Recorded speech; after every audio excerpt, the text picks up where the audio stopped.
Força, presença, insanidade. Essas mulheres redefiniram o verdadeiro significado do que é ser braba nos animes. Fala, seus ota! Como é que vocês estão?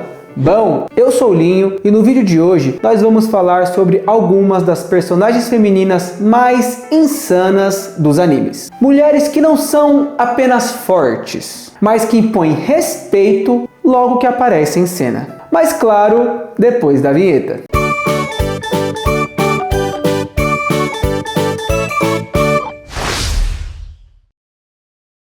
Já vamos começar pela mulher que transformou violência em arte. A Heavy, de Black Lagoon.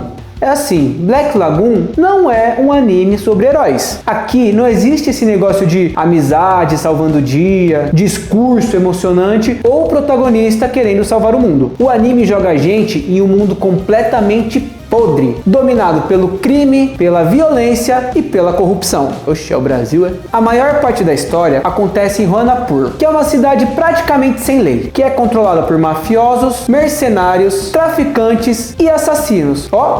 Só gente boa. É literalmente o tipo de lugar onde sobreviver já é uma vitória. E no meio desse inferno aparece a Heavy, uma mercenária com tatuagem no braço e duas pistolas que estão sempre prontas para explodir alguém. A Heavy tem uma personalidade completamente explosiva. Ela é agressiva, impulsiva, violenta e parece não sentir medo. Enquanto a maioria das pessoas hesita diante o perigo, ela parece se sentir viva no meio do caos. E isso fica ainda mais absurdo durante as lutas, porque ela desvia de balas, elimina grupos inteiros de inimigos e encara criminosos perigosos com um sorriso no rosto. Como quem tá se divertindo, manja? Mas o que realmente faz a Heavy ser considerada uma personagem foda não é só a força dela, é a presença. Toda vez que ela tá em cena, você sente a tensão, porque ela passa aquela sensação de que qualquer coisa pode acontecer. Ela foi moldada pelo pior lado da humanidade. Só que mesmo sendo quebrada por dentro, ela continua sendo uma mulher absurdamente forte, independente e impossível de se ignorar, porque ela simplesmente domina cada cena em que aparece.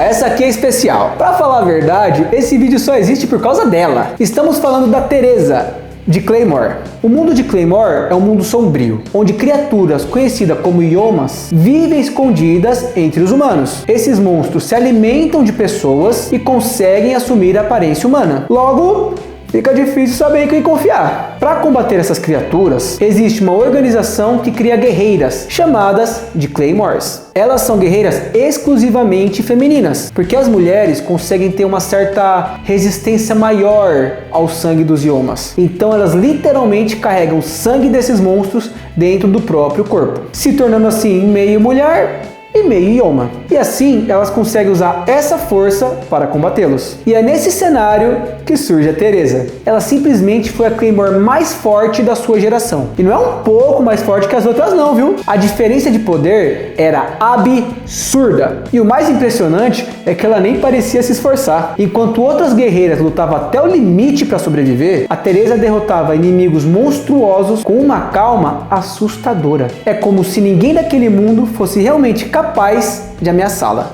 E as cenas dela em combate, mano, tá maluco. São realmente incríveis. Velocidade, precisão e uma leitura de batalha tão avançada que ela parecia saber o próximo movimento do inimigo. Cê é louca, a Theresa é da hora demais, mano. Ela tem aquela aura de personagem lendário, tá ligado? Alguém que parece estar acima de todo o resto do mundo. Não é à toa que Theresa continua sendo o nome que mais impõe respeito em Claymore.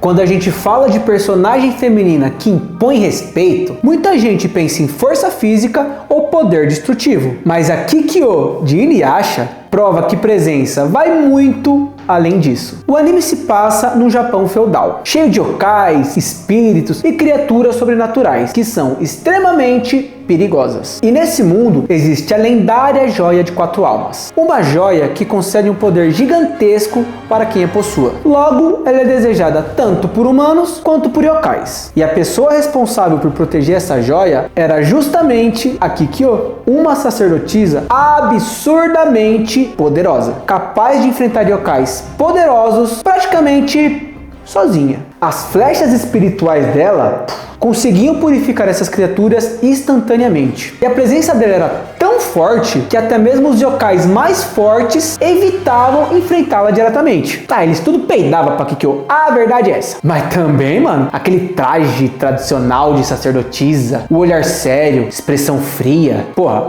fazem ela parecer alguém completamente inalcançável. Mas além disso, existe uma mulher que foi marcada pela dor, pela responsabilidade e pela solidão. Ela viveu praticamente a sua vida toda carregando o peso de proteger a joia de 4 almas sozinha, sem poder viver uma vida normal. E isso transformou ela em alguém extremamente madura, mas emocionalmente complexa. Inclusive, grande parte do peso dramático de Inuyasha existe justamente por causa dela. Porque mesmo depois de tudo o que aconteceu com ela, a Kikyo continua transmitindo aquela presença absurda. Quando ela entra em cena, o clima muda. Você sente que com ela a parada é diferente. Desde a primeira temporada, já dava pra perceber que a Mikasa de Shingeki no Kyojin estava em outro nível. Shingeki no Kyojin se passa em um mundo onde a humanidade quase foi extinta por titãs.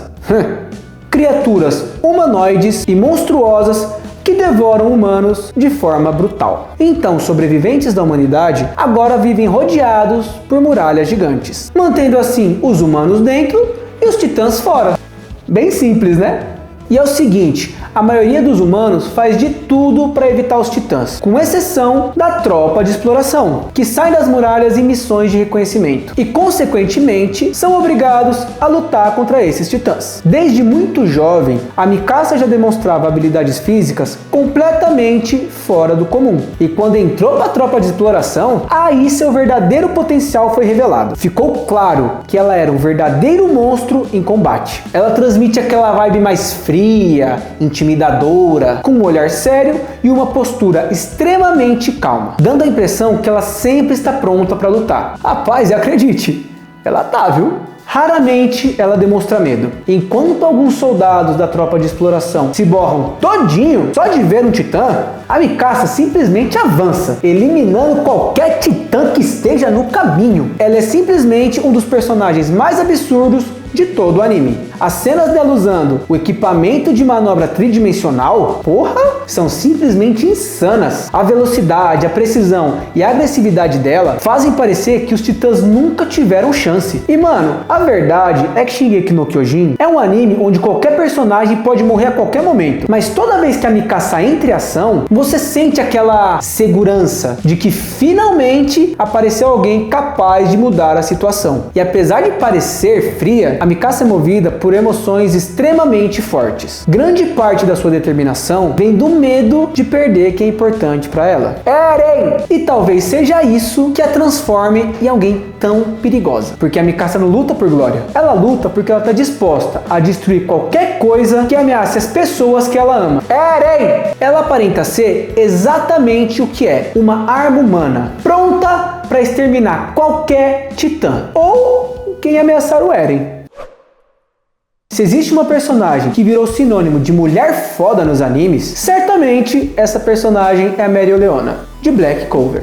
Black Clover se passa em um mundo onde praticamente tudo gira em torno de magia, desde as tarefas mais simples do dia a dia até as batalhas mais insanas. E o poder mágico de cada um define o poder e a posição das pessoas na sociedade. Nasceu com poder mágico alto, estourou. Nasceu com pouco poder mágico, dançou. É um mundo repleto de cavaleiros mágicos, nobres poderosos, magos capazes de destruir montanhas com seus poderes e um caboquinho que não para de gritar nem por um segundo. Puta que pariu, Asta é foda, né? E mesmo cercado de personagens que são absurdamente fortes, a Mereoleona consegue se destacar, o que por si só já é impressionante. Ela passa a imagem de alguém que nasceu para lutar. A Mereoleona é impulsiva, intensa e extremamente competitiva. Ela não gosta de ficar parada. Na verdade, ela se sente bem mais confortável enfrentando monstros gigantes ou inimigos poderosos. Porque além dela já ser absurdamente forte, ela simplesmente ama lutar. Toda vez que aparece uma batalha difícil, ela é a primeira a querer entrar na linha de frente. E quando isso acontece, normalmente é o inimigo que passa a ter problemas. Mano, ela usa magia de fogo, o que já seria naturalmente foda. Mas o jeito como ela utiliza essa magia, meu parceiro, transforma cada luta em um verdadeiro espetáculo de destruição. E o anime deixa claro, ela está em um nível completamente diferente da maioria dos personagens. Quando ela entra em cena, automaticamente já rouba toda a atenção pra ela. Você na hora já pensa, tá, agora o bagulho vai ficar louco. Enquanto muitos nobres dependem apenas do status da família, a Mereoleona conquistou sua reputação através da força e se tornou uma das guerreiras mais temidas de todo o Reino Clover. A simples presença dela já é suficiente para deixar claro que estamos diante de uma verdadeira máquina de combate. Bom, isso é tudo, espero que tenham gostado. A verdade é que tem muita personagem feminina foda nos animes. Essas são só algumas das que eu mais gosto. E agora eu quero saber de vocês, pô. Quais outras mulheres vocês também acham foda? Deixa aí nos comentários. Obrigado por me acompanharem até aqui. E vocês já sabem, né? O vídeo só termina no final. E ó, não se esquece de deixar o like e se inscrever no canal, pô. Isso ajuda muito para que eu possa continuar gravando para vocês. Então, até o próximo vídeo. Tchau, tchau. Valeu! Ó, antes de terminar o vídeo, eu queria fazer uma menção honrosa aqui para Lisa, de Made in Abyss. É o seguinte, para contextualizar aqui rapidinho. No mundo de Made in Abyss, existe um abismo gigante, repleto de perigos, que são capazes de matar até os exploradores mais experientes. E quanto mais fundo você desce, mais difícil fica de você retornar para a superfície, transformando cada expedição em uma verdadeira aposta contra a morte. E é nesse cenário que nasce a lendária Lisa. Ela foi uma das poucas exploradoras a alcançar as profundezas mais extremas desse abismo e retornar viva. Seus feitos foram tão absurdos que seu nome passou a ser conhecido e admirado por todo mundo. Mas o mais impressionante é que, durante boa parte da obra, a Lisa nem está presente diretamente. Mas ainda assim, a sua reputação é tão gigante que a sua sombra influencia toda a história. Ela ultrapassou o status de aventureira e entrou pro grupo das verdadeiras lendas. Cê é louca, a bichona é foda demais. Ela só não tá como uma das principais do vídeo porque vimos muito pouco dela no anime. Mas ainda assim, aqui fica a menção honrosa por tudo que ela representa no mundo de Made in Abyss. Bom, agora sim, fui!